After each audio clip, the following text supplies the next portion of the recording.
नमस्कार, 7 PM news live देख रहे हैं आप। आपके साथ मैं हूं लावनी श्रीवास्तव। एक कहावत है कि नेताओं का कोई ईमान नहीं होता, उन्हें किसी के जज्बात से कोई लेना देना नहीं होता। और ये बातें बिल्कुल सटीक बैठती हैं, बिल्कुल फिट बैठती हैं मनसे प्रमुख राज ठाकरे पर। दरअसल ये वही राज ठाकरे हैं जिन्होंने करण जौहर निर्माता निर्देशक की बनाई हुई फिल्म ए दिल है मुश्किल के का विरोध किया था। ये कहा था कि उसमें पाकिस्तानी कलाकार हैं, इसलिए इन पाक कलाकारों को फटे हाल करके बाहर भेजना है। लेकिन आज राज ठाकरे को न जाने क्या हो गया। बात बात पर तोड़ पानी की बात करने वाले, विरोध करने वाले राज ठाकरे आज उसी फिल्म के समर्थन में उतर आए हैं। तो आज हम ऐसे ही सवाल उठा रहे हैं कि आखिर राज ठाकरे ने देश के साथ, अपने कार्यकर्ताओं के साथ, उन लाखों लोगों के साथ ये धोखेधड़ी क्यों की है जो सीधे तौर पर चाहते हैं कि पाक कलाकार को इस देश में कोई जगह नहीं दी जानी चाहिए। एक रिपोर्ट के साथ आज हम इस बुलेटिन की शुरुआत कर रहे हैं। आप देखिए कि किस तरीके से राज ठाकरे ने पूरे देश को दिया है एक बड़ा धोखा।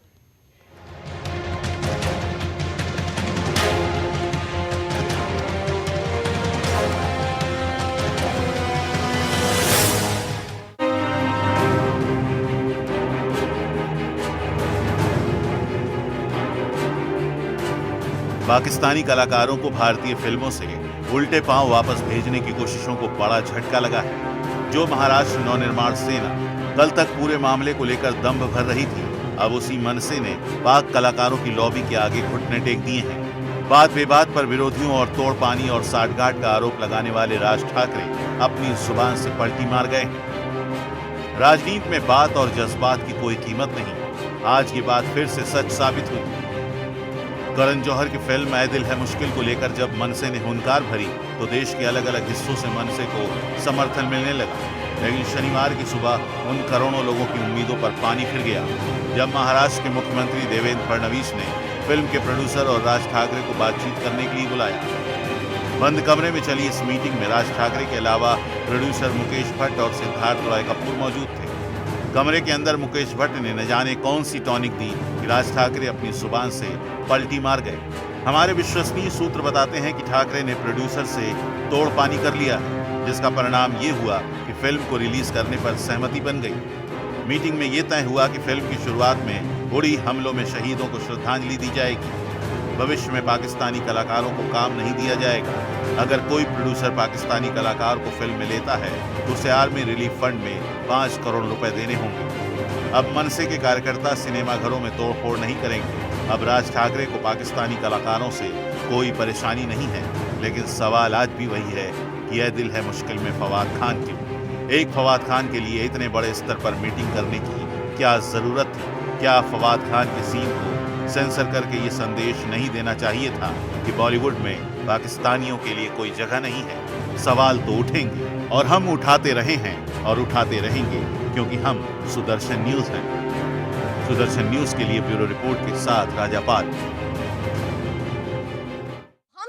को उठाते रहेंगे कि क्यों नहीं इन लोगों का विरोध किया जाए जो हमारे देश में आकर खाते तो हैं लेकिन गाते पाकिस्तान का ही है। आखिर राज ठाकरे ने ऐसा क्या तोड़ पानी कर लिया है जिसकी वजह से अब फवाद खान उन्हें फबने लगे हैं? कुछ सवाल है जो सुदर्शन न्यूज आपके सामने रख रहा है। क्या राज ठाकरे ने प्रोड्यूसर से तोड़ पानी कर लिया है? बड़ा सवाल तो यही है, बंद कमरे में आकर हुआ क्या? आखिर क्यों फिल्म के समर्थन में उतर आए हैं राज ठाकरे? वही राज ठाकरे जिन्होंने कहा था कि पाकिस्तानी कलाकारों को फटे हाल पाकिस्तान पहुंचाया जाएगा। आखिर फवाद खान उन्हें क्यों फब रहे हैं? क्या एमएनएस ने सिर्फ और सिर्फ सस्ती लोकप्रियता के लिए विरोध किया था? सिर्फ इस विरोध के पीछे क्या राजनीति थी? राज ठाकरे ने फवाद खान का विरोध क्यों नहीं किया?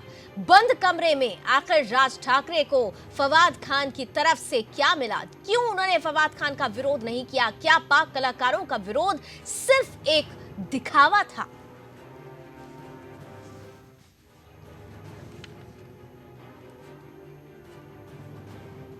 और चलिए आपको सुना भी देते हैं कि उस मीटिंग के बाद राज ठाकरे जब बाहर निकले तो उन्होंने प्रेस के सामने क्या कुछ कहा। चित्रपट सुरू होण्याच्या अगोदर म्हटलं त्यांनी एक पाठी टाकावी कि आम्ही उरीतल्या किंवा आजपर्यंत फिल्म शुरू होने से पहले जवानों को श्रद्धांजलि अर्पित करें और सभी जवानों को नमन करें। आम्ही सॅल्यूट देतोय। दुसरी गोष्ट, आम्हाला एक पत्र लागेल जे दैनिक पत्र त्यांनी ताबडतोब द्यावं की याच्या पुढे कारण ही जी आहे ही प्रोड्युसर्स गिल्ड जी ऑर्गनायझेशन जी आहे या संस्थेमध्ये सर्वात जास्ती दूसरी बात, हमें एक पत्र दें कि इसके आगे प्रोड्यूसर्स गिल्ड किसी भी पाकिस्तानी कलाकार, टेक्नीशियन, सिंगर को हमारी फिल्मों में नहीं लेंगे। आम्ही एकही पाकिस्तानी कलावंत, टेक्निशियन, सिंगर याच्या पुढे आम्ही आमच्या चित्रपटात हर प्रोड्यूसर 5-5 करोड़ रुपए आर्मी वेलफेयर फंड को दे।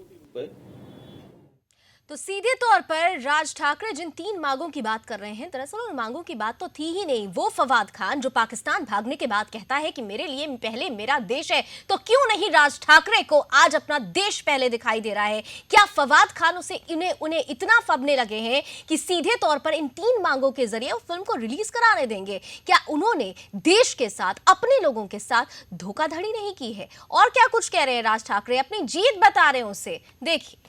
हा या संपूर्ण आंदोलनाचा हा विजय आहे की याच्यामध्ये कायमस्वरूपी ये इस प्रदर्शन की जीत है। इससे हमेशा के लिए पाकिस्तानी कलाकार भारतीय फिल्म इंडस्ट्री से बैन हो गए। आज की तारीख से कोई भी पाकिस्तानी कलाकार किसी भी भारतीय फिल्म में नजर नहीं आएगा। जिनकी पहले से शूटिंग हो गई है वो इसका प्रायश्चित करें।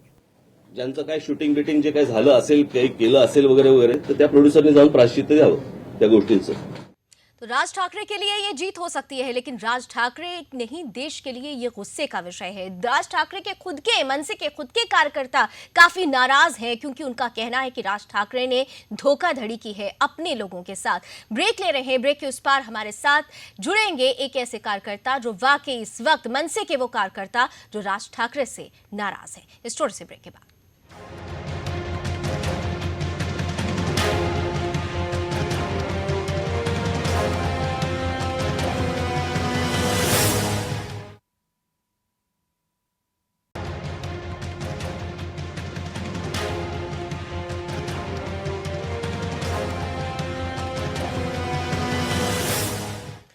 तो आखिर तोड़ पानी का राज क्या है, और राज ठाकरे की इस यू टर्न के बाद से मनसे में उबाल है, मनसे के कार्यकर्ताओं में उबाल है। ऐसे ही एक नाराज कार्यकर्ता इस वक्त हमारे साथ फोन लाइन पर जुड़ रहे हैं।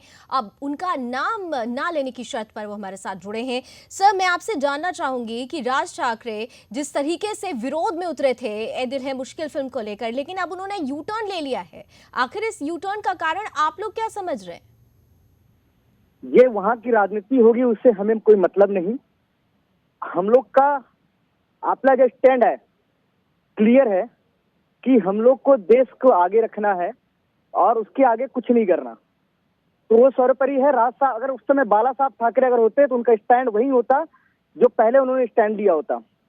तो राज साहब ठाकरे से हम लोग तो काफी नाराज हैं। सर, क्या आप लोग जब राज ठाकरे उस मीटिंग के बाद बाहर आए और उन्होंने यू टर्न लिया, क्या उन्होंने अपने कार्यकर्ताओं, जो नाराज कार्यकर्ता हैं, आप लोग जो नाराज हैं, उनसे उन्होंने क्या कहा? उनको किस तरीके से इस पूरी फिल्म के समर्थन में उतरने के लिए आखिर क्यों कहा? क्योंकि शुरू में आप लोगों की वो 3 मांगे तो थी नहीं, जो जिन 3 मांगों की बात राज ठाकरे कर रहे हैं। हमारी एक ही मांग है और आज भी एक ही मांग है हमारी कार्यकर्ताओं की, और हमारी एक ही मांग है कि हम उस मूवी को, उस चित्रपट को चलने नहीं देंगे। इससे हमारा कोई किसी चीज से कॉम्प्रोमाइज नहीं हो सकता। तो सर, ऐसे भी जब राज ठाकरे अब मान गए हैं, क्या आप लोग लगातार विरोध जारी रखेंगे? विरोध कल भी था, आज भी है और हमेशा इसका विरोध रहेगा। कोई पाकिस्तानी कलाकार हमारे भारत में आके कोई भी किसी भी बॉलीवुड और मराठी इंडस्ट्री में या तेलुगु किसी इंडस्ट्री में काम नहीं कर सकता। बहुत बहुत धन्यवाद हमारे साथ जुड़ने के लिए। तो ये नाराजगी है, राज ठाकरे भले ही यू टर्न ले लें, लेकिन जिसके दिल के अंदर, जिसके रक्त में राष्ट्रभक्ति हो, वो कतई ये बर्दाश्त नहीं करेगा कि कोई भी पाक कलाकार, कोई भी गद्दार हमारे देश में आए, यहाँ का खाए और बात पाकिस्तान की करे। सुदर्शन न्यूज अपने स्टैंड पर कायम है और ये अपील करता है अपने दर्शकों से कि ऐ दिल है मुश्किल का टोटली बॉयकॉट करें, तभी जाकर राज ठाकरे सरीखे नेताओं को सबक मिलेगा, और प्लस उन पाकिस्तानी कलाकारों को भी सबक मिलेगा जो देश की बात करते हैं लेकिन भारत में आकर भारत के साथ गद्दारी करते हैं। बहुत बहुत शुक्रिया हमारे साथ जुड़ने के लिए। इस बुलेटिन में अभी बस इतना ही। देश दुनिया की तमाम खबरों के लिए आप जुड़े रहिए सुदर्शन न्यूज के साथ। जय हिंद।